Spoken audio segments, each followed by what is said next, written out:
बच्चों, आज हम पढ़ेंगे पाठ 2 वर्ण विचार। वर्ण भाषा की सबसे छोटी इकाई को कहते हैं। वर्णों के समूह को वर्णमाला कहते हैं। मानक हिंदी वर्णमाला स्वर अ से लेकर ओ तक 11 स्वर होते हैं। व्यंजन क से लेकर ह तक 33 व्यंजन होते हैं। संयुक्त व्यंजन क्ष, त्र, ज्ञ, श्र। हिंदी में वर्णों के 2 भेद होते हैं, स्वर और व्यंजन। स्वर जो वर्ण बिना किसी अन्य वर्ण की सहायता के स्वतंत्र रूप से बोले जाते हैं वे स्वर कहलाते हैं।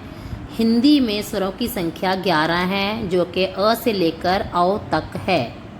स्वर उच्चारण पर लगने वाले समय के आधार पर स्वरों के 3 भेद होते हैं, हर्स्व स्वर, दीर्घ स्वर, प्लुत स्वर। हर्स्व स्वर जिन स्वरों के उच्चारण में सबसे कम समय लगता है वे हर्स्व स्वर कहलाते हैं, जैसे अ, ई, उ, री।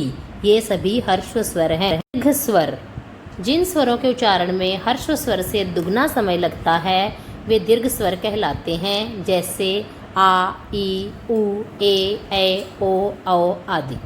ये दीर्घ स्वर हैं।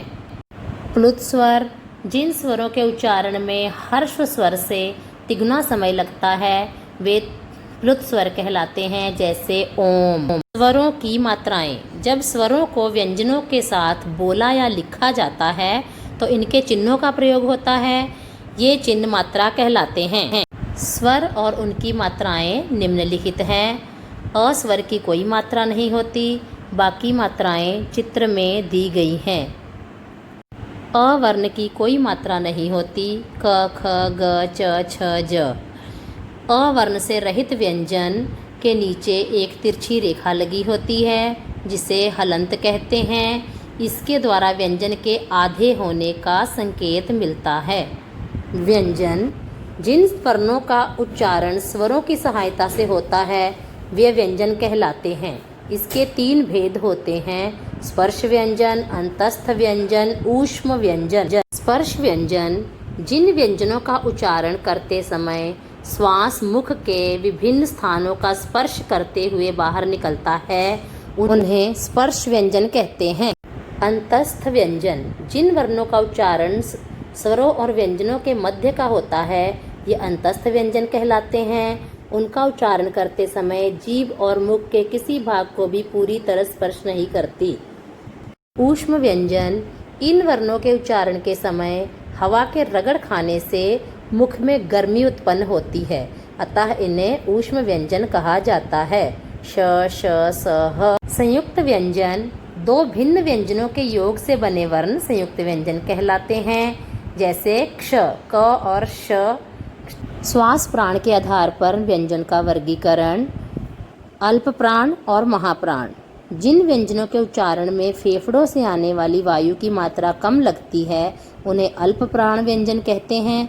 इसमें प्रत्येक वर्ग का पहला, तीसरा या 5वां व्यंजन तथा ड, य, र, ल, व आते हैं।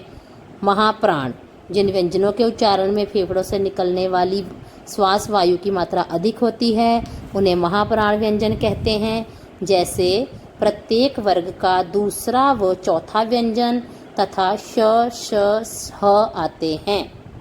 वर्ण विच्छेद किसी भी शब्द को वर्तनी के सभी वर्णों के क्रम में अलग अलग दिखाना वर्ण विच्छेद कहलाता है। इससे सही उच्चारण करने की सुविधा होती है। वर्ण विच्छेद से हम अक्षर की सीमा भी आसानी से समझ सकते हैं। बच्चों, आशा है कि इस वीडियो को देखकर आपको वर्ण के विषय में, वर्ण विचार के विषय में पूरी तरह से समझ आ जाएगी।